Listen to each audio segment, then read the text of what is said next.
Hello, you are tuned in to the Marriage Underdog Radio Show. I'm your host, Chris A. Matthews. And once again, I have another dynamic duo, another couple that's with us today. I want to introduce you to Chris and Cyndi Shull. Hello, how are you guys doing? Great, Chris. How are you? Doing good. So I met Chris and Cyndi at a conference. They were there celebrating their organization. I was one of the guest speakers. And you know how you meet people and you just kind of hit it off? Well, when I met Cyndi and Chris, my wife and I, we began talking and just got into the conversation of marriage. And I wanted to have them on the show. And I want to just have them share a little bit more about the inner workings of not only being married for 20 years and counting, but Chris, as an entrepreneur, can you talk about, and Cyndi as well, talk about some of the unique trials, tribulations, ups, downs that come with owning your own business and being married? Well, there's with being an entrepreneur, there are ups and downs. Matter of fact, there was a book written called The Entrepreneurial Roller Coaster, and it is absolutely that. You know, some years are better than others, some months are better than others, and it takes a lot of discipline to be an entrepreneur, and it takes a lot of grace if you're married to one. And my wife my wife's had a career that has spanned 37 years with the same company, which is very rare. And I'll let her talk about that. But so she's used to a certain level of stability. And with an entrepreneur, there can be a lot of stability. However, entrepreneurs tend to try new things. We're not afraid to jump off and try something different. And it has its challenges, which of course goes into your relationship, which is your marriage relationship. So I'll let Cyndi talk a little bit about that. Well, I think I feel like I've given him some more flexibility because I get that steady paycheck every month, and I like to joke that he married me for my health insurance. So, you know, I'm not entrepreneurial. I like a desk job. I like a corporation that's going to back me up, that steady paycheck coming in. But it has given us additional flexibility for him to go make more money, because although I have this desk job, I'm not getting, bumps in my raises or in my salary except once a year. So that's a downside to that. But since COVID, I've been working from home, and I've pretty much become the full-time house manager because I'm here. There's no reason that he would be involved in the things that he used to do, because we kind of shared them. And now I do all those things myself. The bigger picture, and this is what's so beautiful about listening to you both. I'm hearing collaboration. I'm hearing teamwork. I'm hearing that we're going to divide and conquer. I'm hearing that we're going to allow each other to work within their strengths, and we're going to support that, because when we come together, we're larger, we're better, we're more equipped when we're not forcing the other one to do something, right? And I want to ask you this question. Can you talk about how that freedom allows you to breed trust in the marriage? And I use the word freedom because my father wanted to be an entrepreneur his whole life, but my mother didn't really support or stand by that because she was wanting that security. Yep. And it took a lot for him to suppress that. And it eventually weighed on the marriage. So can you talk about how supporting each other in professional lens, right? Because I'm not hearing that Chris is trying to make you an entrepreneur, Cyndi, and I'm not hearing, Cyndi, you're trying to make Chris one to just have a desk job. So talk about how that support of each other and allowing your partner to be who they are actually helps the marriage. You want to talk about it? Well, I think we both just recognize that his entrepreneurial career is going to help us achieve our greater goals. Mm-hmm. He could get a job where I work, and we're just not going to be able to do the level of things that we want to do. We want to give back more. We want to, and he's drawing the income that will allow us to do those things. In the meantime, my income is, steady and coming in. So if he has a bad month, it's not like we're in a crisis situation. And so I just try to be supportive of him. Now, do I miss him? Because he has some very long days, and I just decided I'm not going to get mad about that, because he's out there working hard for us. So, our daughter has gone away to college, so we're now empty nesters. And when he's not home, the nest is very empty. But I'm not going to get mad about that. Definitely. And Cyndi knows that like you're talking about with your dad, my spirit would be crushed if I had to sit behind a desk all day. That is just not who I am. I've got to be out. I got to be meeting people. I've got to be building something. Taking care of somebody else's business is not something that I'm made to do. I've joked before that I'm a horrible employee, but I'm a great business owner. Nice. And it sounds like you both got to understand that about the other person, because on the flip side, you're not making Cyndi have to be an entrepreneur either. Talk about how you guys met and just a little bit of the backstory. What led you guys together? And just give us a little bit more of that detail. You want to tell a little bit about yours? Well, we had both been married before and went through divorces. And when you go through a divorce, you feel like an absolute failure. Yep. You can't make it work with the person you promised God that you would make it work with, but you can only do your part. And we both had partners that wanted to date other people while they were married to us.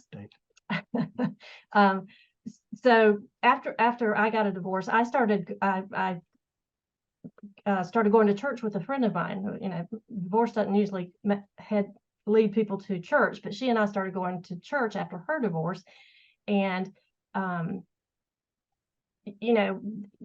saying is you'll meet somebody in church to marry. Well, there was nobody in my church to marry, so I signed up for a Match.com account, which was very unheard of, very new, because I didn't know where you would meet nice people. Because we had been set up, all the usual stuff. I had gone out with a bunch of losers, not a bunch, but a handful of losers, and I'm like, I don't know where you meet these nice people. So we signed up on Match.com. I never met anybody on Match.com except Chris. He reached out to me, and we exchanged emails, and then we talked on the phone.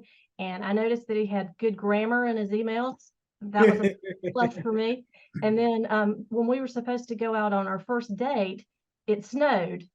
And in Columbia, South Carolina, that happens once every 3 years. Yeah. It just doesn't happen. So we couldn't go out to eat. We were going to go out to eat, and I was going to meet him somewhere. And then we had talked, and I felt like I knew him. Once.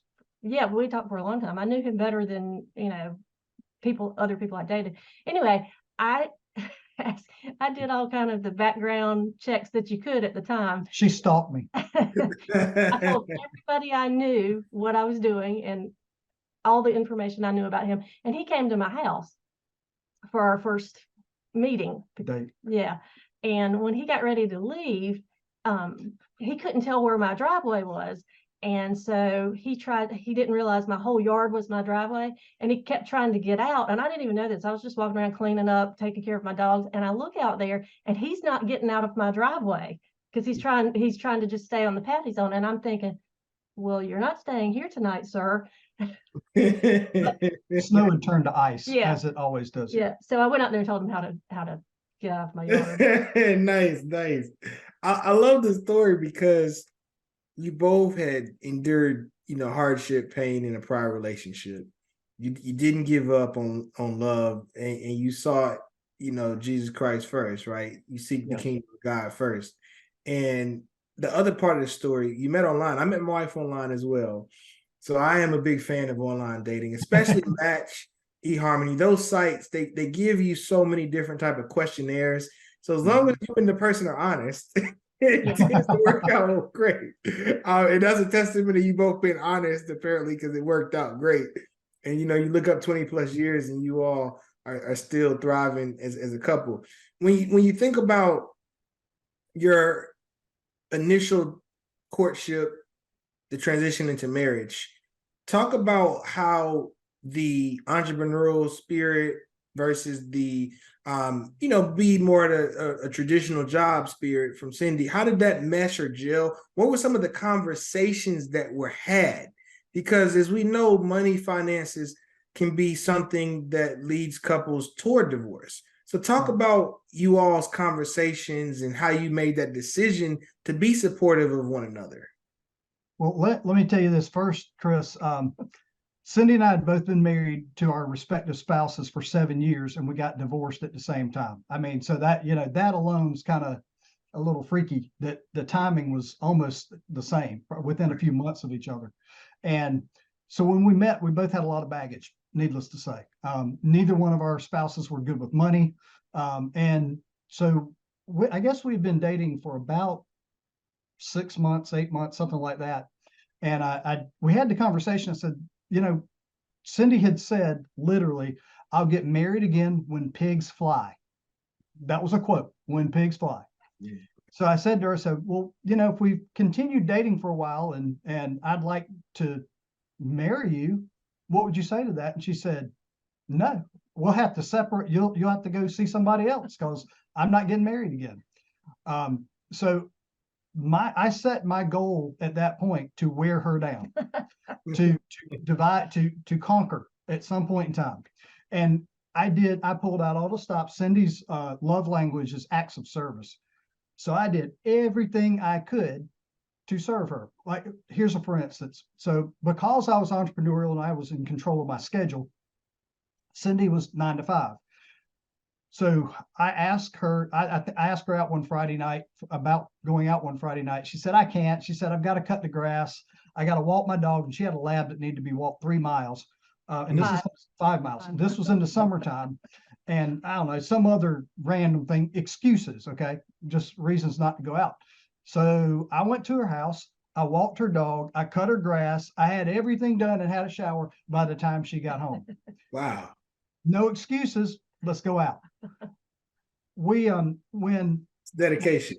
when Yeah. we realized that we were possibly moving in that direction, I think she had finally realized she was being worn down some. Master salesman. What was it? I would say to you, I love you, and what would you say back? I know you do. I know I know you you do. And I wasn't saying it in a conceited way. I was saying it like, I know, I truly believe that you do. And well, the part of the story I want to highlight, it sounds like when you have a divorce, you just don't want to ever put yourself in a position for that to happen again. And if you get married, then that's the vulnerability of marriage, it not working. Right. So I definitely understand. As you guys got to the point where you then decided marriage was okay, I guess the pigs began to fly. What did the money conversations look like in terms of providing? Because you have this entrepreneur set his own schedule, then you have the traditional workplace professional. How did you guys navigate that discussion? And I think couples need to hear that, because there are a lot of couples, especially Chris, even the ones that you might be managing in your business, they're transitioning into that role. So what would you tell those couples transitioning into marriage, and one partner may be an entrepreneur and the other one may not be? Tell them about credit. Well, my first husband had terrible credit, and so everything was in my name. And when we got a divorce, I continued paying off debt that wasn't even mine. For years. For years, yeah. We tried to keep up with the Joneses, and there was lots of debt. And I actually had to take money out of my 401k to pay off a bunch of credit card debt. Mm-hmm. So I don't know if it was after, maybe it was before he asked me to marry him, but I said I would never marry a man, one, if I have to pay for the engagement ring, But tell them why you're saying that. because I paid for my first engagement ring. She paid for her own engagement ring. Yeah. And I also said I would have to see his credit report before I would agree to marry him. Absolutely. No, that's good information. People listening that might be in the courtship phase, they may be rebounding after a divorce and they want to potentially in the future get married again. You heard it here. Asking to swap credit reports, that's not something that you should be afraid to talk about. Yeah. Definitely. So here's a funny story. And I was perfectly fine with that, because, that's part of building trust. That was a big trust issue with her because of what he had done. And I'm like, okay, well, we've got to overcome that. And the way to overcome that's through transparency. Absolutely. When the big day came to pop the question, okay, we're at Biltmore House. we go to the very top of the hill. If you've ever been there, it's quite a hike, especially in July when we did this. And we get to the very top where they've got this pergola, and I get down on one knee.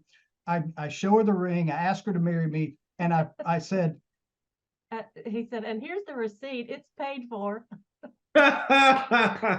Nice. But it's just, no credit. Right. When you find that there's the other person feels vulnerable in a certain area, it's your job to make sure they feel safe in that area. And I wouldn't expect her to say yes any other way if I weren't able to make her feel safe with what she felt vulnerable with before. Absolutely. And another part of our finances is we live beyond below our means. We don't have the nicest house. We don't have our dream house yet. We, and our cars are a couple of years older, but paid for because we pretty much live based on what I make, and everything else he brings in is gravy. And I think it just makes sense, because if we try to live based on his best months and then he has his worst month, we're going to be in a lot of trouble. So that is what has worked for us. And I absolutely would encourage everybody to ask for a credit report, because you don't know what you're getting into otherwise financially.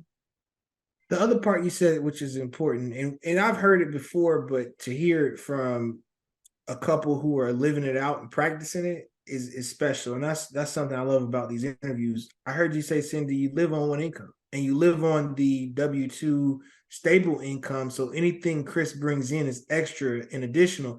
It sounds like that would alleviate some pressures and actually lead to higher performance, because you don't have to be so fixated on performing.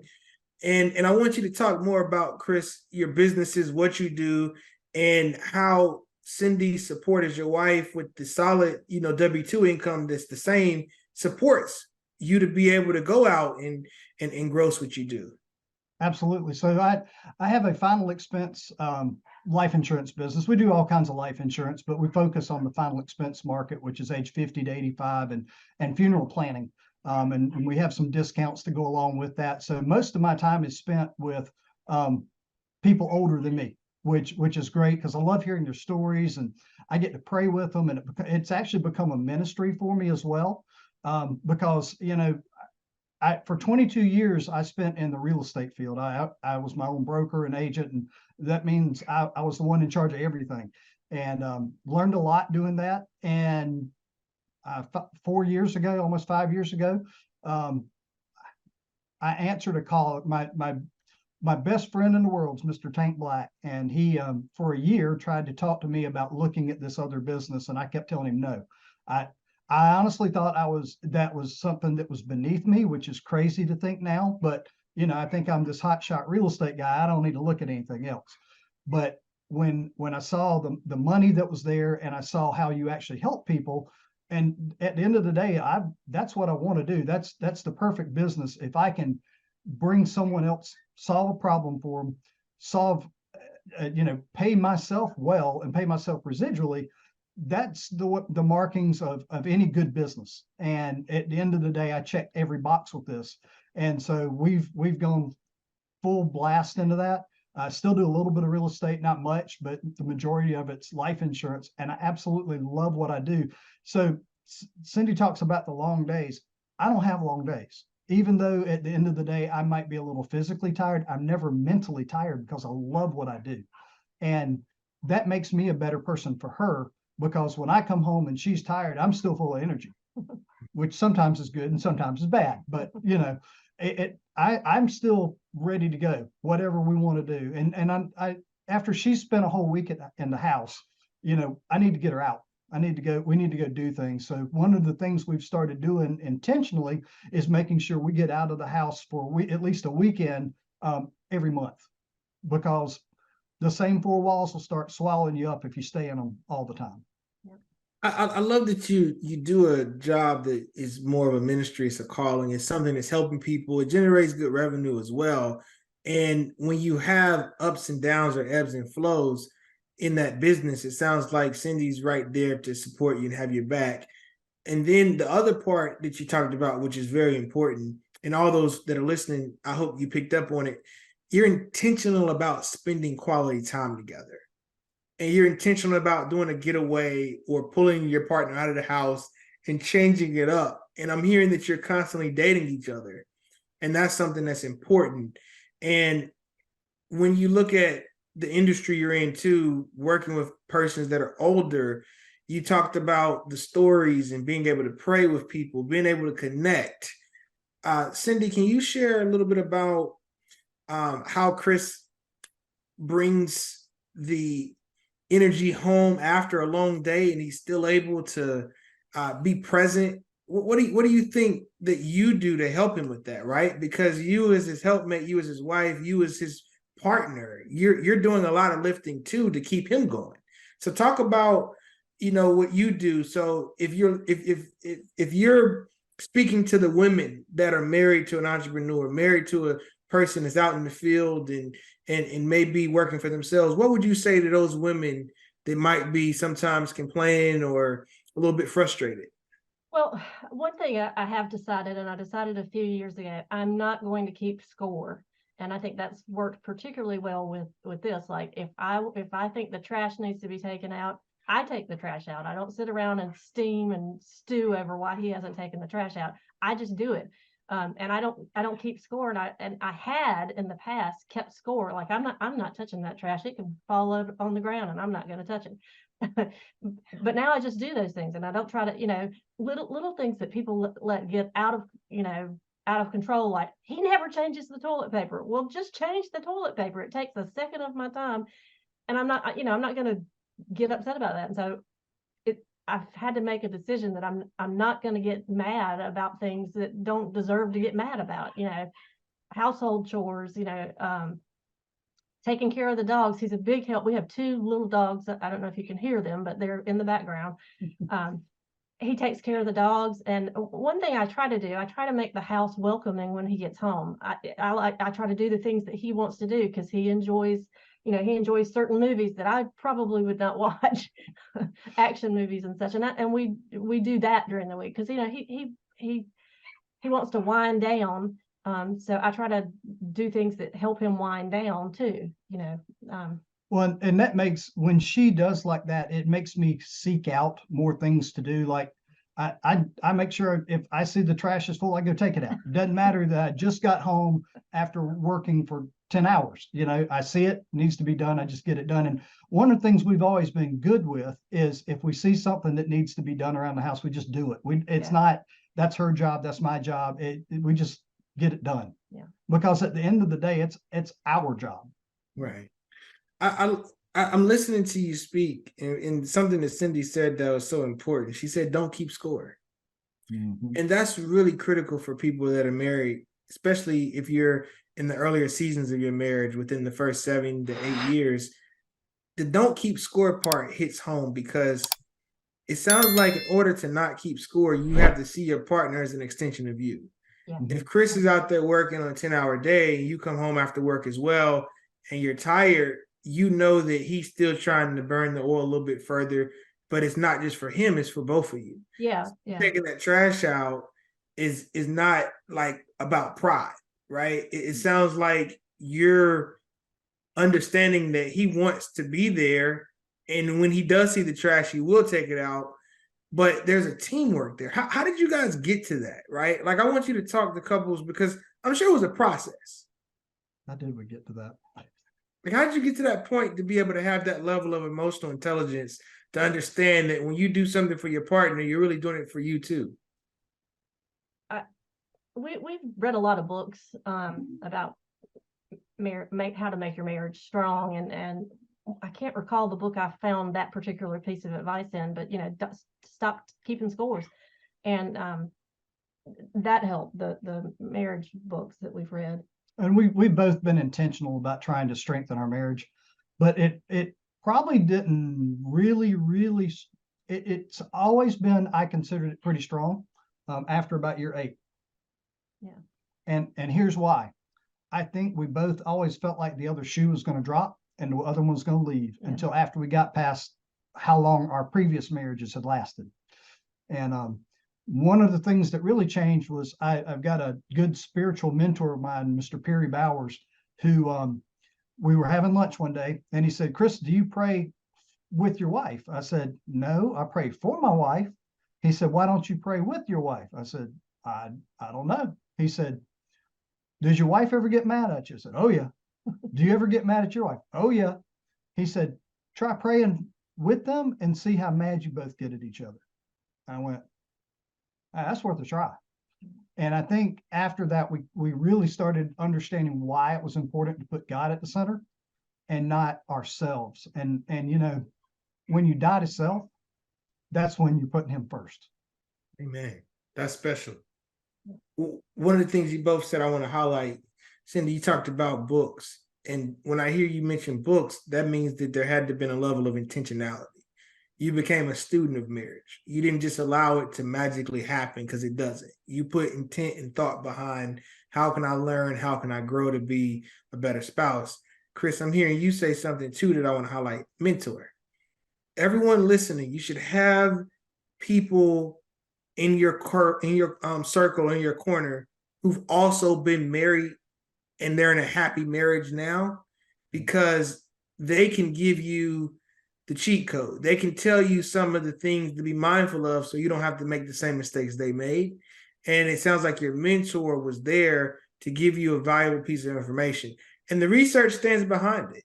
I just recently wrote an article about couples that pray together, stay together. That was a great article.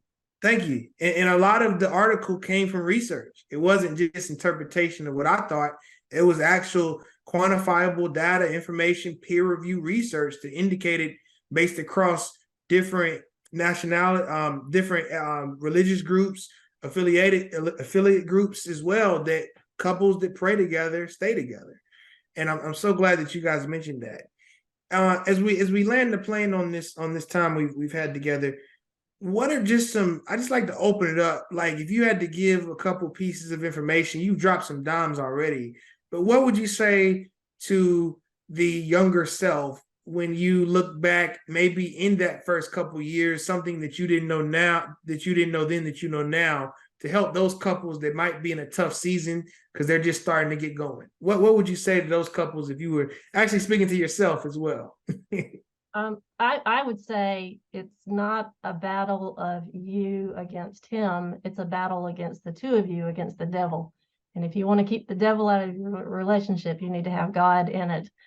Because I think early on, we weren't on the same page. And raising little kids, that's the other thing. Raising little kids is tough. And it's tough to keep a marriage fresh and strong unless you make a committed effort to do so. And I've actually read that marital satisfaction declines when you have a baby and does not go back to its previous level until that child is 5 years old. So not to be a downer, but you've just got to decide you're going to make it through that. And everybody's experience isn't the same way, but raising little kids is hard. Everybody's got to do something. There's some, man on man, you got to Cyndi, I love that you cite the research, because it does decline by 40%. And then another component of the Marriage Underdog ran is that couples that have 2 children within 18 months have a higher level of divorce as well. So it's not just the children in general, but think about those couples that have 2 in diapers at the same time. Oh, so you're exactly right. A lot of the data does indicate that children do pull down marital satisfaction, but you have to be willing to fight through that season. I use the metaphor a lot of times in therapy. I tell couples, think of it as if there's a military deployment that's happening. Yeah. It's a deployment, right? Yeah. And in military, and you're deployed, the goal is to come back alive. Well, the same as when you have children. The goal is to not get divorced while you have kids until they turn 5, right? Well, Chris, we're seeing in this season of our life, we've got other married friends that are becoming empty nesters, and man, the number of divorces we're seeing now is we just realized, their only reason for staying together was the kids were in the house, and then kids are gone, we're gone, we're done. And Cyndi and I had very different examples of marriage. I mean, my parents have been married for 59 years. They're both still doing great. Cyndi's parents were both divorced?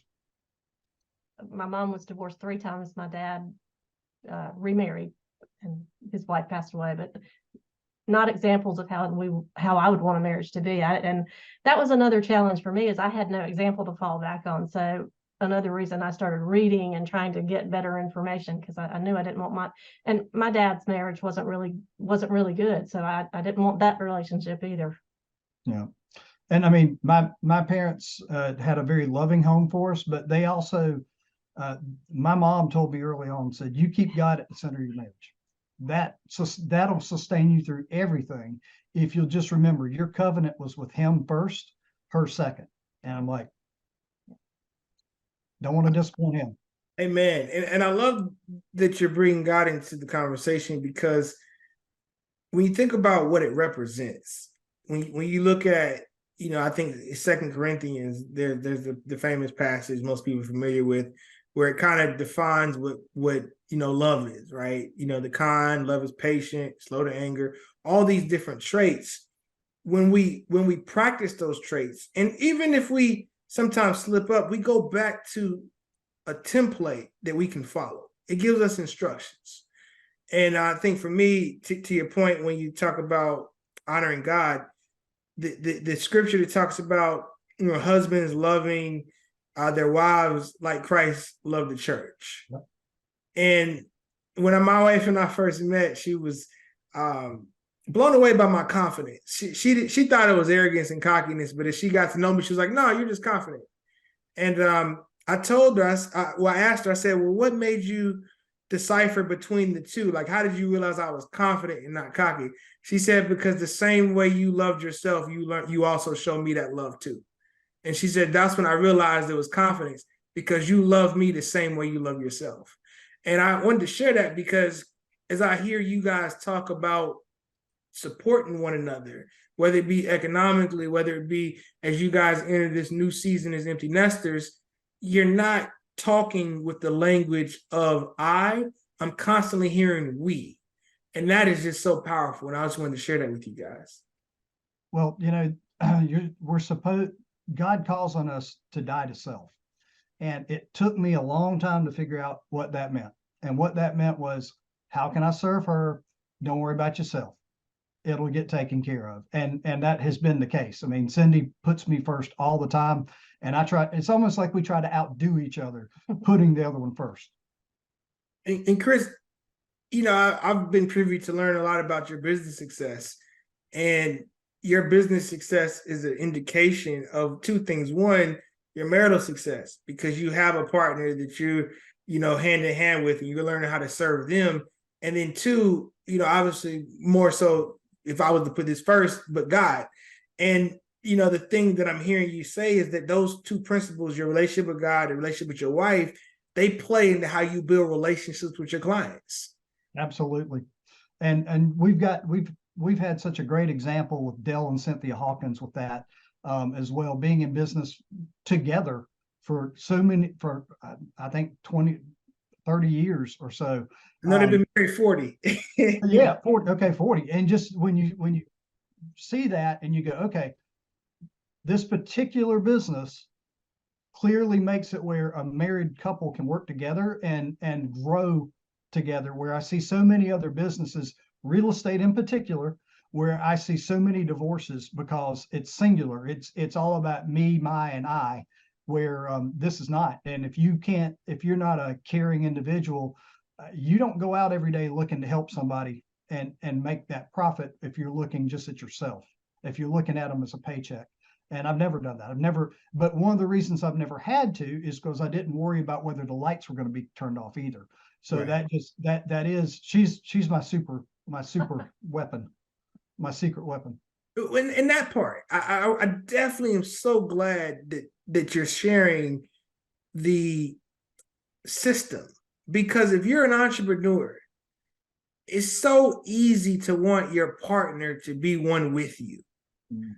And I'm guilty of that, right? My wife and I, we went into business together. Well, I was already in business, and she jumped ship of her job, and she came on to the business, which was great. I was grateful because it was during the pandemic. So I needed her, right? I definitely needed her. Revenue excelled when she came on. But we're now in this season where she went back to working at the hospital in her craft that she was formerly trained in. And it's bittersweet. I miss my helpmate being right there because my wife is so phenomenal in anything she does. But I also know the business wasn't what she wanted to do. She loves what she does in the medical field. So now as she transitioned back, I'm seeing a bump in marital satisfaction because we're now supporting each other in our desired roles. So, it's interesting doing these interviews. Although I'm a licensed marriage and family therapist, I'm still learning and growing as a husband every day. So I commend you all for being vulnerable and sharing your story, because there's so many entrepreneurs that'll pick this episode up and they get to hear you don't have to make your partner an entrepreneur. You actually can see that as a benefit. That's a blessing that when you do have a down month or things that happen that aren't expected or unexpected, you got a partner there that has that security and stability so you can continue to do what you do. So I just thank you again for sharing that part. That's a huge message. Thanks. And Chris, one of the things is it makes our conversations easier because we're doing different things. So it just gives us more things to talk about. Absolutely. Because as entrepreneurs, we may have smaller teams that we don't really in align with every day. Like I don't have a large team of counselors under my business, so I'm not meeting with them daily. I usually meet with my director, and that's it. So I'm hearing my wife. She gets 20 coworkers to talk about it. It's like I get to hear those stories, and with my business, I don't have any employee stories like that. And you're glad you don't. Yeah. Oh yeah, no, I have a great team of people. I was sharing with a buddy of mine. He has a trucking company. He's expanding out with drivers, and I told him, I said, you want to get one good director that manages your drivers. I have one phenomenal director that manages the counselors, and that way I'm only having to manage one person who manages 10 other people. That's right. So that's how you want to do it. You don't want to be the one managing the 10. You want to manage the one that manages the 10. Right. That's right. Definitely, having that opportunity. I just thank you guys again for your time. I really am grateful. You all have dropped some dimes. This has literally been a masterclass in so many different areas, but more importantly, how to serve each other and keep God at the center of your marriage. Chris, do you mind sharing some contact information about your business, or how can people reach you if you, if they have any more interest in learning more about what you do? Well, they can certainly call me on my cell phone like everybody else does. And that number is 803-463-2555. That's my personal cell phone. They can text or call me. I can happily send them out a webinar to learn how we do what we do, which is lhlwebinar.com. But I would rather talk to them first if they're interested, just to see if it's a good fit, because I am interested in helping anybody who wants to grow as an entrepreneur, but there's some things they need to know, and they need to make sure that that's going to be a good fit for them. We've seen people that are a great fit, and we've seen people that are not a great fit. So if we can save them that time and energy, we're happy to do it. Absolutely. But I'm always happy to meet new friends.